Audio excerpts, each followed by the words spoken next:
Bonjour à tous, aujourd'hui on va parler d'un outil super important en trading, le trailing stop. Pour ceux qui ne me connaissent pas encore, je suis dans la crypto-monnaie depuis 6 ans et j'étudie les cycles pour dégager des profits, que ça soit en swing, en trading ou en investissement long terme. Et dans cette vidéo, je vais vous expliquer étape par étape avec des exemples concrets sur Solana. Et en bonus, je vous annoncerai un petit giveaway en fin de vidéo, donc reste bien jusqu'à la fin. Avant de partir sur le trailing spot, on va revoir rapidement les bases. Donc la manière la plus simple d'acheter ou de vendre une crypto-monnaie, c'est de le faire au marché, ici. Donc au marché, on ne peut pas décider du prix. Comme son nom l'indique, on achète au marché. Et le prix du marché est effectivement écrit ici, avec les ventes et les achats. Donc suivant le montant de notre ordre, si par exemple on achetait un énorme ordre d'un gros montant, donc imaginons 100 000 sols, il ne serait pas forcément exécuté à la seconde près.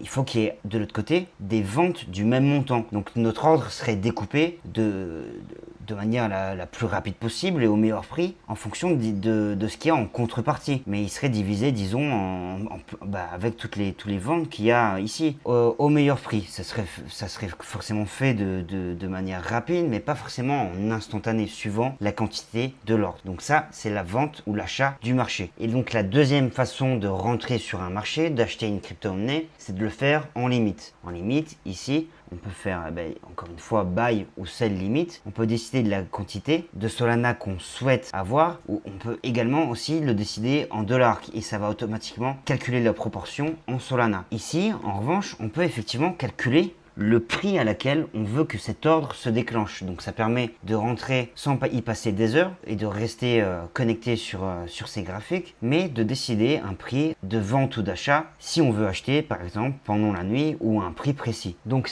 cette stratégie permet d'anticiper ces prises de position. On peut voir ici qu'on est retourné chercher les liquidités qui étaient laissées ici et ici. Ça aurait été une bonne idée de laisser un ordre lors d'une stratégie anticipée à l'achat sur Solana autour des 140 $. Et pour ce faire, on aurait pu effectivement mettre un ordre d'achat ici. Donc on rentre notre prix ici 140, le montant de Solana, ou ici on peut le faire en montant en dollars. On appuie sur acheter et donc ici notre ordre est actif. Il n'est pas encore exécuté parce que effectivement le prix n'est pas à 140 $. Une fois que, imaginons que le prix revienne chercher ici, tac tac tac, en juillet, les 140 $, mon ordre se serait exécuté automatiquement.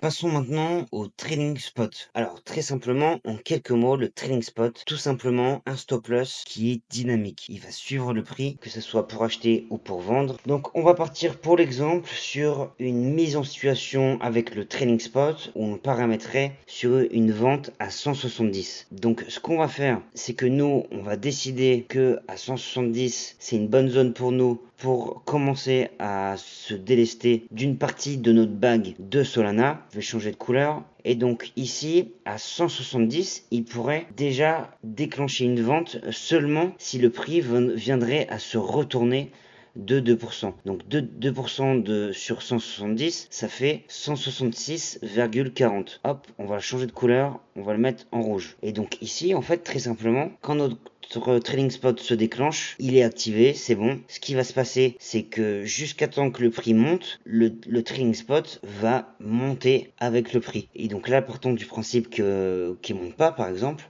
si jamais le prix se retourne, hop, et qu'on vient toucher 2% à partir de son moment le plus haut, la vente est exécutée. Mais si jamais le prix continue de monter, hop, il monte, 180, imaginons qu'il monte à 180, le trading spot va le suivre jusqu'à temps qu'il fasse pas un retournement de 2%. Donc imaginons là, ici, sur 180 $, ça fait 3,60 $ de retournement, ce qui nous amène à 77,40. Si jamais au bout d'un moment le prix va se retourner, évidemment, et donc là s'il se retourne comme ça, hop, l'ordre de vente est déclenché. Mais sauf que d'ici à notre prix de base à 170 et le prix où il se déclenche à 177, nous on avait déjà décidé de vendre ici à 170 et on a gratté, on a gagné plus de 7 $. Donc sur une grosse position, ça fait énormément. C'est tous ces petites optimisations qui nous font être vraiment gagnants sur le marché. Donc là, c'était pour un exemple à la vente. Et donc, dans une mise en situation réelle, on a ici Solana qui évolue dans un canal horizontal avec une zone de résistance ici qui fait office de résistance technique autour des 180 $, un petit peu moins, on va dire les 180 $. Et ici, en bas, qui fait office de support majeur. Et donc, pourquoi c'est important d'utiliser le trailing spot sur ces résistances et sur ce support pour trader en fait ce canal dans lequel on évolue depuis plus d'1 an et demi, pas loin, puis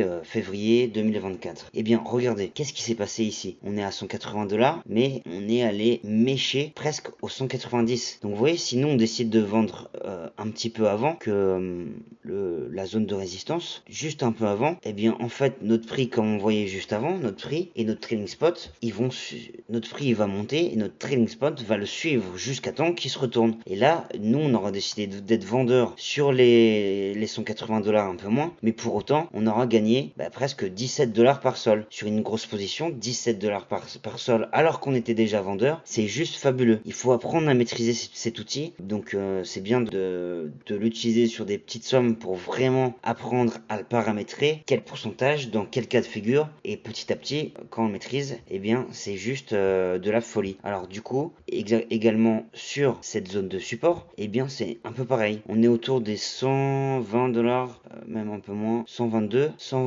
autour des 122 $, on commence à mettre ce trailing spot. Et vous voyez tous les cas de figure où on allait dépasser. Ici, on a 10 $. Bon, ici, il y a carrément 30 $. C'est énorme, parce que ici, c'est la même chose, mais à l'achat cette fois-ci. On décide d'être acheteur jusqu'à temps que le prix remonte de 2%. Et là, notre vente se déclenche. Alors je me suis trompé dans mon addition, mais ici c'était plutôt 7 $. Par contre, en revanche, ici on a presque 14 $, on a bien 30 $ ici, 24 $ ici, et puis pareil ici à l'achat, on a une dizaine de dollars ici. Il y a beaucoup de cas de figure où c'est très pertinent d'utiliser ce trading spot. Donc voilà pour cette vidéo concernant le trading spot. Je vous annonce du coup ce petit giveaway. Commence les giveaways pour vous remercier de votre soutien. Pour participer, il suffit d'être abonné à la chaîne, liker cette vidéo et commenter dans l'espace commentaire avec un commentaire pertinent en me partageant une idée d'analyse, un projet crypto, un airdrop, un outil, un concept, une stratégie que vous aimeriez que je vulgarise. Et si vous avez une question concernant cet outil que je viens de présenter dans cette vidéo, n'hésitez pas aussi, l'espace commentaire est fait pour ça. Et le gagnant sera tiré au sort dans la prochaine vidéo. N'hésitez pas vraiment à participer parce que tout simplement, s'il y a une vingtaine de commentaires, vous aurez une chance sur 20 de gagner 20 $ en Solana. Donc voilà pour cette vidéo de cette semaine. Prenez soin de vous et je vous dis à la prochaine. Ciao.